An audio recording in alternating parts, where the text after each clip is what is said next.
Prepare-se para uma jornada que transcende o tempo, mergulhando na vida de um dos personagens mais enigmáticos e influentes da tradição judaica. Daniel não foi um profeta comum que pregava nas ruas de Jerusalém. Ele foi um vidente principesco, um sábio estadista no coração dos maiores impérios do mundo, cujas visões se tornaram o mapa do futuro e o alicerce da esperança judaica no exílio. Esta é a história de Daniel, o homem muito amado, narrada através da Bíblia, dos sussurros do Talmud e dos segredos da Cabala. Parte 1. O príncipe de Jerusalém e o exílio, nascimento e linhagem real. A Bíblia não detalha o nascimento de Daniel, mas o Talmud e o Midrash, tradição oral e comentários judaicos, preenchem essa lacuna de forma surpreendente. A tradição sustenta que Daniel não era um israelita comum. Ele pertencia à linhagem real, descendente do justo rei Ezequias. Alguns sábios chegam a afirmar que ele nasceu da linhagem do rei Zedequias, o último rei de Judá. Seu nome, Daniel, significa Deus é meu juiz. Um nome que se provaria profético ao longo de sua vida, onde ele constantemente enfrentaria o julgamento de reis terrenos sob o olhar do juiz celestial. Ele e seus companheiros, Hananias, Misael e Azarias, não eram apenas cativos. Eles eram a elite intelectual e aristocrática de Judá, levados para a Babilônia por Nabucodonosor por volta de 605 a.C. O objetivo do rei babilônico era claro: doutrinar as mentes mais brilhantes da nação conquistada para servir em seu próprio palácio, transformando os símbolos da soberania judaica em servos do império. A primeira prova, a santidade na mesa do rei. Na corte, Daniel tomou uma decisão que definiria toda a sua vida. Ele propôs em seu coração não se contaminar com a porção das iguarias do rei, nem com o vinho que ele bebia. Daniel 1:8. Isso não era apenas um capricho dietético. Para a mente judaica, era uma declaração de guerra espiritual. A comida do rei não era kosher, provavelmente consagrada a ídolos, e ao comê-la, Daniel estaria simbolicamente assimilando a cultura e a idolatria babilônica. Ao optar por legumes e água, Daniel estava afirmando que sua nutrição e sustento vinham de Deus, não do imperador. O resultado milagroso, ele e seus amigos parecerem mais saudáveis do que os outros, foi a primeira de muitas demonstrações de que a fidelidade à Torá em solo estrangeiro não era uma fraqueza, mas a fonte de um poder superior. Parte 2. O decifrador de segredos divinos. A sabedoria de Daniel, nutrida pela sua fidelidade, rapidamente o elevou. Ele não era apenas sábio em toda a cultura e ciência, mas tinha um dom específico: entendimento em toda a visão e sonhos. Daniel 1:17. A estátua dos impérios. Daniel 2. O primeiro grande teste veio com o sonho de Nabucodonosor. Um sonho que seus próprios magos e astrólogos não conseguiram nem mesmo descrever, quanto mais interpretar. O sonho era de uma estátua colossal com cabeça de ouro, peito e braços de prata, ventre e coxas de bronze, pernas de ferro e pés de ferro misturado com barro. A interpretação de Daniel, recebida em uma visão de noite, é um dos pilares da profecia judaica sobre a história do mundo. Cabeça de ouro. O Império Babilônico, glorioso e absoluto. Peito de prata. O Império Medo-Persa, inferior em glória. Ventre de bronze. O Império Grego de Alexandre, o Grande, que dominaria o mundo. Pernas de ferro. O Império Romano, que esmagaria e quebraria tudo com força implacável. Pés de ferro e barro.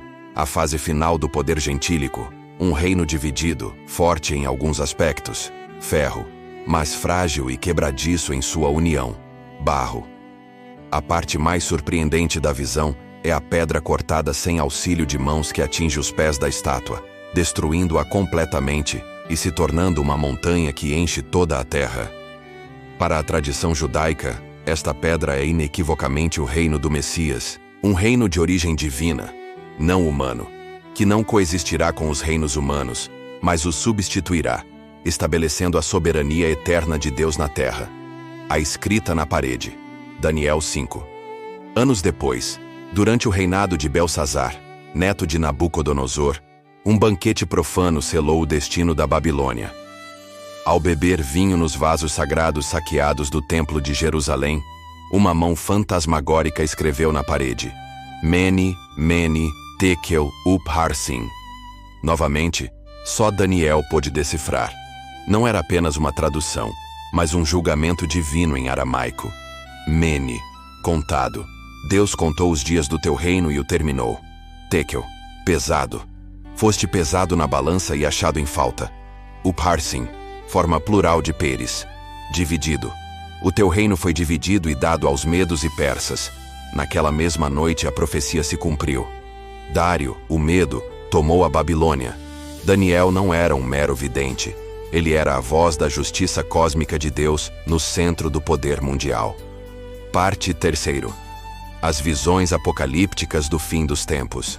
Se as interpretações dos sonhos revelaram o fluxo da história, as visões pessoais de Daniel abriram um portal para as forças espirituais por trás dela. A Cabala ensina que Daniel teve acesso a uma visão da estrutura da história, vendo como os eventos na Terra eram apenas um reflexo de batalhas em reinos celestiais. A visão das 4 bestas, Daniel 7.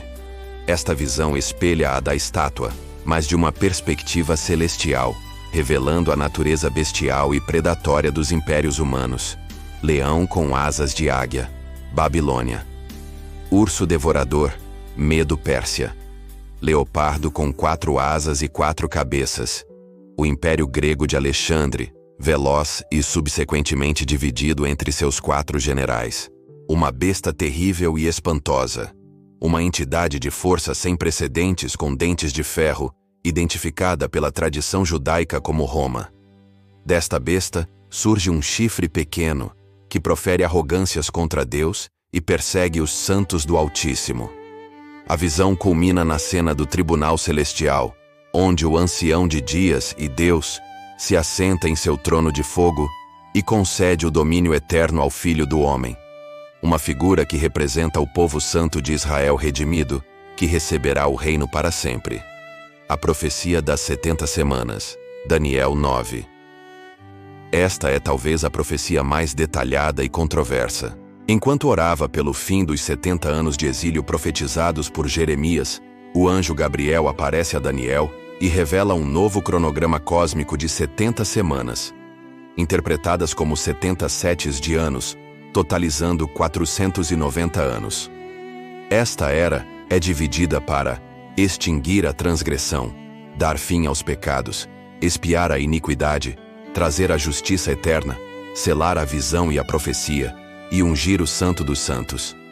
A profecia detalha um período até a chegada de um ungido, Messias, sua subsequente morte, e a destruição do segundo templo e de Jerusalém por um príncipe que há de vir. Os sábios do Talmud viram nesta profecia um roteiro para a era do segundo templo e sua trágica destruição pelos romanos. Eles, no entanto, emitiram uma advertência severa contra tentar usar esses versos para calcular a data exata da redenção final, dizendo: Malditos sejam aqueles que calculam o fim, Meshashvei Kitzin, pois eles desanimam o povo. Parte 4. Morte, legado e o lugar de Daniel na tradição, o foso dos leões e a morte. Mesmo em idade avançada, sob o domínio persa, a fé de Daniel foi testada. Inimigos invejosos conspiraram para que ele fosse jogado na cova dos leões, por orar ao Deus de Israel. O milagre de sua sobrevivência provou mais uma vez o poder de sua fidelidade. A Bíblia não narra sua morte. A tradição judaica, juntamente com fontes persas, sustenta que ele viveu até uma idade muito avançada e morreu em Susa, na Pérsia, onde sua tumba é venerada até hoje por judeus e muçulmanos. O legado surpreendente. Profeta ou vidente. Aqui reside uma das maiores surpresas sobre Daniel na tradição judaica. Embora o chamemos de profeta, seu livro no Tanakh, a Bíblia hebraica, não está na seção dos profetas, Neviim, mas na seção dos escritos, Ketuvim, ao lado de Salmos, Provérbios e Ester. Por quê? Os sábios explicam que a profecia clássica, Nevuá, envolvia uma interação direta e consciente com Deus. geralmente para entregar uma mensagem de arrependimento ao povo de Israel. As revelações de Daniel, embora divinas, vieram através de sonhos e visões, muitas vezes mediadas por anjos. E seu público principal eram reis gentios, ou eram para o fim dos tempos. Ele era um José, vidente, e um Hakan, sábio, de um calibre incomparável, mas sua modalidade de revelação era distinta. Daniel deixou para o povo judeu e para o mundo um legado inestimável, um modelo de como manter a identidade e a fidelidade a Deus em meio a uma cultura estrangeira e poderosa. Uma garantia de que a história não é um caos aleatório, mas um plano divino que se desenrola em direção à justiça.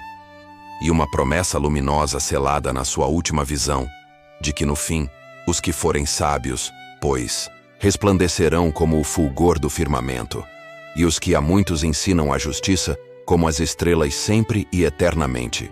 Daniel 12:3. E o mais importante, a primeira menção explícita na Bíblia hebraica da ressurreição dos mortos, a esperança final de que a história pessoal de cada um, como a história do mundo, culmina na justiça e na redenção.